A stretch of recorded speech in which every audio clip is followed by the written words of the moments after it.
Ina sa abu na ke pas de ça quoi, tu vois. Ok, ça tombe bien. Bien quoi, parce que quand il a on dit, bah il a eu des amadé dans les situations de. Non, non. Voilà, si wata xale bo wala problème bi ko ino. Il a tout mais ara elle dit de yoten télé ça ça. Ça dit c'est pas question que de truc mais il y a des sources autres qu'il faut de la solution. Bah on đã đi nói bao nhiêu tầm xa là nhiều cái luôn. C'est des choses bon, je sais pas comment t'expliquer mais ça n'a rien à voir avec quoi il a bon mais quoi. Wala ang kung hindi da feel ready da peto. Ang hajung ay solution tay ko ndong adlan da fi ang family niyo. Si, mi si ko fi solution, na mari solution jan. Balla wadi mi kay ni ettan ko moredo. Ay mi gibi mbobo mi wana ga mi gibi da bobo wata mi wata fan. Parce que ida handi ben ko makko ye banali boto. Olle nandaye o on naye o parce que minya makko men ngandi di ko me gi jango tan ko kuzina. Fami come ngore on nandaye o mi heba namo mina bara bi ango modanko dan dun non écoute on yanga c'est qu'il y a famille je sais pas ainsi dans des pour on dans la ou bien qu'est-ce que tu as fait dans ce que mais alien yo ko dare fi ledu aw ko no ittite bonne ang ida explique na mi do mi anda be mo ko bata an esian ida mi tade seda la fonde de réflexion tu rêves quoi change dum ni woni rebu de ubbe ko woni woni rebu de ni na wayde tugo redu inna mi avorte an mi anda ko do tun Allah wala so da bien de la famille on ko mi lo bulu mo ben et en plus je ko bulu mo de ma engagé yo wata dum do ni après mi watare dan goni an arai na la ya mutuna wi de an ay kura se da ko de ga redu okay Fami da andi ko ɗum na bitama imagine to hande ko non ma to ka fan wa ubien ɗum nana yalta ko an fona mi hamna ma mummet si dia nyibbi dan nokko ta ko watta ko ngay ni wadde mi wawta avortu gon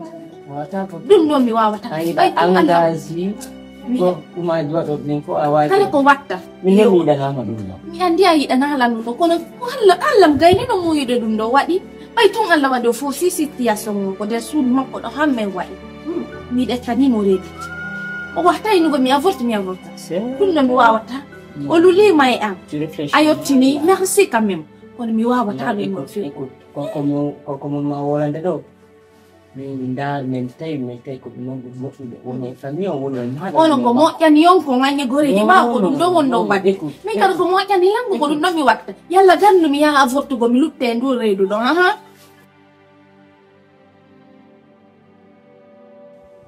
yewtola ko faalaɗa ɗum miɗon tude maɗa simi haali noon komi faala kon o jaɓanayla so tawi koko jaɓoto mi jaɓay a woni tum par ce que ko ɗum miɗon tude maɗa fina benena womi aninde ƴewta on noon faala simi haalani on jaɓay mi jaɓay de mi jaɓay few attami awa an wola nan ɗum ko faalla ko mi jaɓay o gandi kon mi faala mi anda ko ha wola miɗa heɓima ɗum noon noon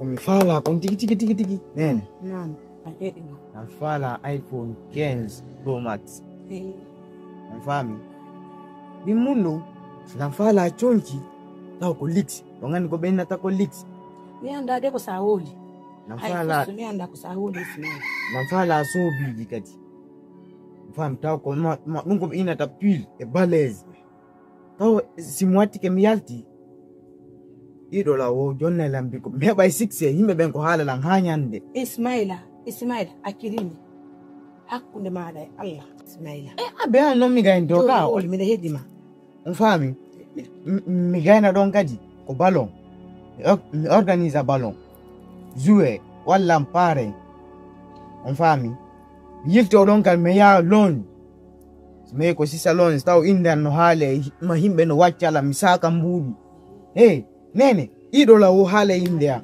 ɗiɗo lawo respecte la ɗiɗo wo teddina yon ko legaɓe jogoto Ismaila akkirini kan ɗon ala hakkunde maɗa e Allah minadima ala golleji ko mi nadalima min goyi ala la wiɗe ko goɗɗum ngo wonda ala wolande Ismaila an ko yawgo organise ya fare an ko organise go wondama yiya heɓu coggu téléphone iPhone Ko 6 salons taw sa ye ko 6 salons taw. Anko fi ɗum ɗo wonɗa wolde mekke jelu mina dima.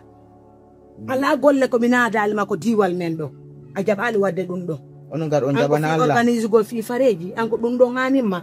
Min ne ko ɗum faala. Anko fi organise faale anko ɗum ɗon faala. Aw min mi tawa ɗum ɗo. Min mi tawama ɗum ɗo mi tawtatama ɗum ɗo mi anda programme ɗum ɗo. O landa ko faale am. Wiide ko inde ɗaɓɓere go wonɗa wolde. Ala fi inde fareji organise gol ko boɗɗi bonnete. La wiide ko ya ɗaɓɓu moɓindirana hen. O landi kelan ko ari o yew ɗaɓɓere o ari o heɓi min la wiide ko ɗum ɗon faala nene yo mbiɗa faala yaade nokkel kaare kono ko mi ɗaɓɓo e mbuɗi mi adda mi bonna bayla États-Unis wa min naɓay si Allah jaɓi so tawi ko ɗum faala mi naɓete mi faalaka ɗum non fota mi faalaka adde noon cogguɗin noon mi sodaga ay ko 20 millions betek mi sodaga ko mi watto ko himɓe ɓen haala fiyam mi tawaka ɗum ɗon o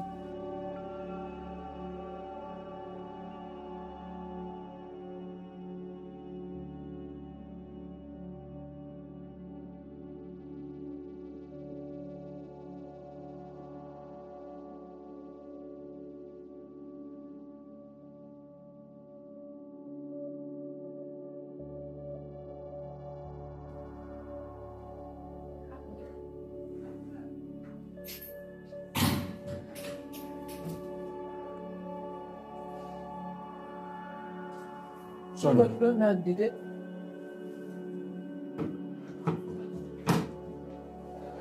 Don't need it. Naraga. And then you need a metti. Metti.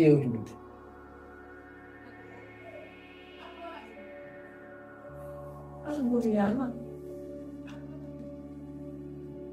Come in, was I sick? Io ti ho figure me io si pia. Ali si non cosa che con il ci da da me. Dai che non figure me io si to. Ma io ne funziona la domandate. Io mi non so. Oh. Che vuole? Allora si quello. No. Beh, patrone io. Ora, non giornata dai da pai qui, no? Mi hanno minita a duga pai qui. Madu de gatum paiku ko kanko yetti o ko fute to ona diga ko yasito sorry ni kan sorry na ko sopata mi difa ano o dino hari ni jento mi yewte na ko sopata mi difa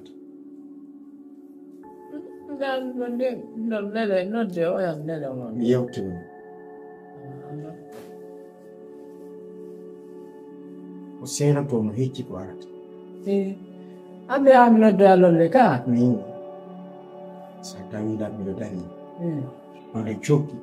Mijo wa masians pia. Achi dangi ko tawdalan ko. Mais mi fela man. Wo l'école forme. Et la vie choisit ses camps. An elol le combat bagoto mi do jabidu. Min kadi mi do wonde ande. Pour le non wiay. Sa yi min mi do andi non no andi lang andi. Kon nene andi baba andi andalang andi. Kono andi non bay mede wondi andi kadno andi ko wondi ko min kadi mi do andi ko wondi ko bay ko min wadi ha o wondi ko wondi ko. Ko lol de andi. Kanko mi noddata do. E puis abbe tu mi kan yoni ko ne arata kon gas ni fala ma jettude gas tawno e kusin ko son ka tunga o son ki yando go e banti ko no woni banti nani mi de mi ka be te mi menare no banto no son ku de ka mi dégage de ma vie je te dis non pas il n'a pas dans ma dalle.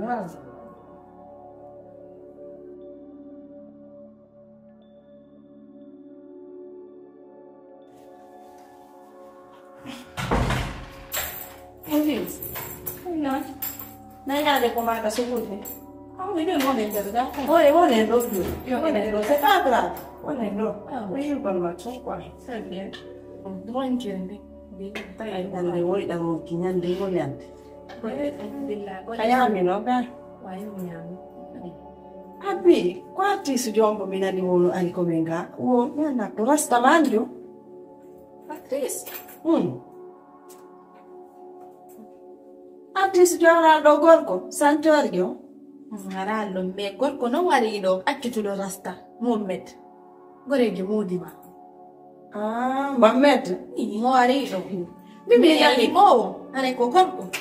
Ni yali mutikido. Nangandi no Muhammad gari do goreji mo. Wari do me akimo.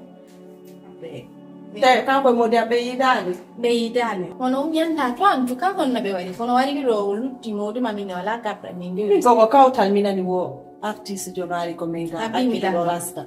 To fete be ma be di do ka Nabe, teket nabe. Mi go kati ai da kwani do be go feno be no na wo le nyanne go sakke saki uddu da de no pima be halande do hala kasi kala nan ga himbe be ne tu parce que be go fetu be no be ala hakkere se go no be mi anda wo ko be rondi be do ala hakkere be ala hanne be de adem pula wo hakki go be to tabe ko kwanga tingani jone no ko ne ngai do da ko sa mai to sala jone mai wala ko da ka be go fetu be no kono nyande go pepe ɓay noon o sella mi faaloyaade mi ndaaroyamo jaaja ma noddila wonde mo sella jooni noon ko mi woni sabu haa o yehi to mi wawata nande o sella mi jooɗo ɗo ma mi yaha mi ndaara ko jaaja noddi o wi cousine an sella ko kanko noddimi wo o sella ɓay ɓeyɗa anndi min waynimo ga waynanimo ga wondema yo yaha wona e takko makko jooni noon so nawni mi annda ko no e nawnaare nawni min ɗo min habbe de o yahata ɓaawan so yehi tum ɓaawan mi way ko suudu gagoy Ismaila ka mi woni si mi iwal ko suudu ga wo mi ƴette dow ko anduɗo wo nono ma piw hino moƴƴi mi ƴette mi yeeya mi yeeya lo sunno o yahata de ɓaawan Ismaila wona ɗum mi accirima ɗo wona ɗum mi accirima ɗo de min ni on ko ya wono ɗo ndaara galle men nden ɗo ha mi yarta wona neɓugomi woni yawde nene ɗum ɗo woni wona neɓugomi woni yawde mi wowa on salanade mais ɗum ɗo woni mi watta lam faala iide toon min kadi si on accilan ɗo tumoy si on accilan ɗo o yeehi mi yeeya piwe moƴƴu kum ko suɗɗo uben sunnu men mi yeeyata ɗum ɗon on astahfirullah ɗum ɗo min lama ɗum ɗo sa yi mi wiya wonu ga koto goɗɗo aru goɗɗo go iwoya to ara ƴettana hen piiji men ndi nder ga ko ɗum ɗo mi wima laabi mi yaha mi darama darayamo laabi jaaja ma noon hatta kala ko o fandila ɓaylan gasa mi wata ya ton ronka inde nene jonno ɗum ɗo mi ñanga ɗon faala kam mbuɗɗi o yaadu nu min gon ko gaɗa faala e won min ɗo ko yaadu sina yaadu nu ne o yaha tumin kam mi yaha Ismaila min ko ɗum mi faala a yawa tumi waɗo uɓe mi yaha ko dewa serɓe ɓe simi arti a yawa hara men famodiri ɗum noon hara mi famodiri kadi e kenanma habboto mi yaha mi daratoyamo taw ɓa mi anda ko no nawne o noddirilani o sella e yahade noon mi yamo min gala humpamo la humpamo neɗi mi ala moyde o yiway ɗo tumi yaha ko dewa serɓe men to mina suudu yeetede ɗum Allah tagorlamu si a jaaɓi ka wonanta en ɗo min ɗo min ɗo mi faala ɗum ɗo mi faala de Ismaila ko ɗum ɗo mi faala de Ismaila ko ɗum ɗon mi faala mi yaha mi darema tinna mi hewta hay yontere mi woni si sunnu yeeyama ɗum noon koyo mantode mi anni yo hare ɗum sen arti hare ɗum sen ari en waaloyde ko yasin ɓuuri millan jogi komi wona hakkunde Allah tagoɗo lango ɗum honto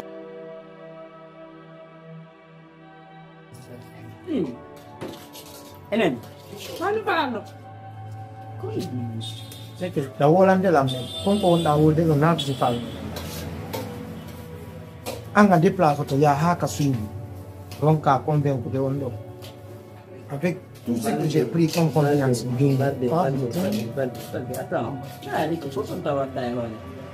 déjà en d'ailleurs là c'est pas une petite affaire c'est pas question attends on va mais tu m'avais rassuré ça y est oh voilà moi faut pas qu'on faut pas qu'on vienne là à se chamailler vela tala ko vela no la para ko ya inna mi jabi ni nani ni yeyi jo ni ene ban ang etaza ang kaza awata ni gaza mo c'est yo tay ma bola moi mais c'est ça ton ne problème prends pas ce dernier cas mais fait bien je l'ai laissé ni le human de soutien donc si ari ha mi ari le petit comme gundo wa mi ha ni ma ici comment c'est comme il fallait être exemplaire mais je vois en toi une personne incapable de m'aider. Mais non, mais. Et voilà, tu as une femme. Balde. Kala kungol mako wacha donc na petit affaire non on peut pas régler ça comme on peut pas régler ça. Tu t'imagines que des gens andi nous mais quand on y miata non écoute et c'est là bien non la cousine de ma femme est venue chez moi tawataka dit je vais la mettre en état de famille jango comme il y a tout ça chantage ko watta ko je suis responsable tu devais calculer ça avant et jodi non si saber ko watta ko wadi bien si bino noko alors tu vas assumer wata tout possible ya ha o gente de bandara no biram mi solution ni jomba kenira o mo bisai ka su on no pere ni wi ni mera is c'est que il jakal na on bizar mo ben il est chez mi anda mo me abi mi yotu bola qui vient d'avoir des ménages à la restaurant non je vais pas exposer ma vie privée comme lui tu as pu convaincre la fille oui ou non on m'a mis donc fille ambulée on a mis guitare on va nous le faire boulot de c'est mieux puis à l'empane puis à l'homme on a un beau cahier projet de ma on a dit on a gauche oh non tani kon fala landa no la ndo fo jëm jari mi yo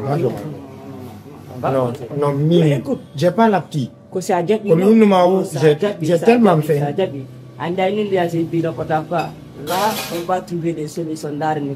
Dès maintenant, là, on y a une de la meilleure solution, c'est d'avorter. Et si la fille te dit non, mais on connaît pas. Je ne sais pas bon yeba madame Johnny. Bengo yi du ngana mi donan de bobo. Tu t'imagines ce que ça va faire? Hein? Ok.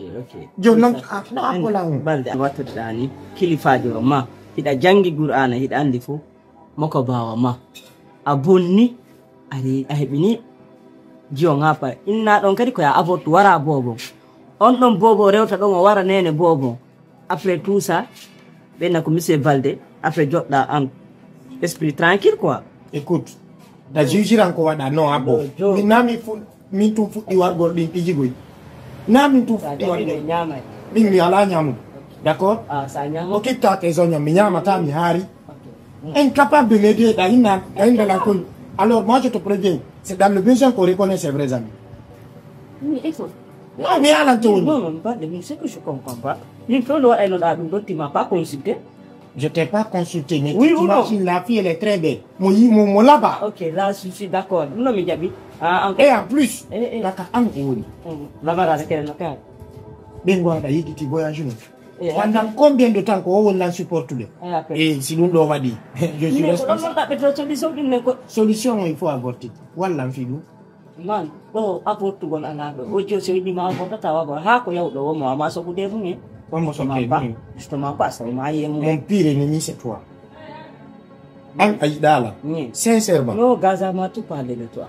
Parce que oui, ma femme ne dit ya wa ko jamba n'est-ce pas?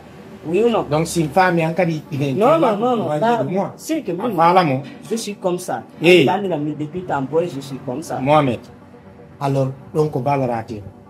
Va le perdre, puis là, non, pas longtemps que je tombe. Non, écoute, tu vois,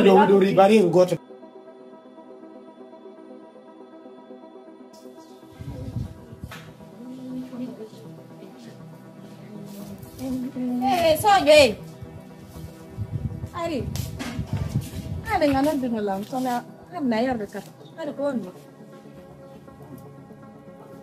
No, banyak nyari kafe. Ayo no, andi kita menya sila. Kau ni yo so ini ande no ekola ko anle men.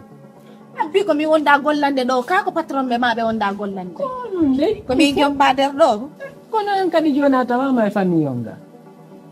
Kono so yetti se do willi ke men gade, hare no wela men. Ala na ko fiyon no di ala am da kisi. Faida. Ngwe. Andi kangin mo ko to ko landa ta balle an ko. Wala tu landa golom. Ko ena wandi ka kandere kuruga. Si woni problem wadi do. Woni to woni ga ko men landete. Patron gor ko le mi do andi be du da hala ko nyande be memmini wo ni mi do andi. Nyande patron ma memmini ko yo yaltini no ya yari. Joni no sai mi do landade. Ado don hewtude ko do wasi mi do landade o. ɓay min ɗo si allahu lan ɗon jaɓi ɓay tumminati ka nder kuuru ɗo ko furi a on yaltinteɗo a yaltele on nani de a yaltele ɓaynaɗo woni ko mum joni min na ɓingol haala o itti koje min mi ittayal gasimi jaɓi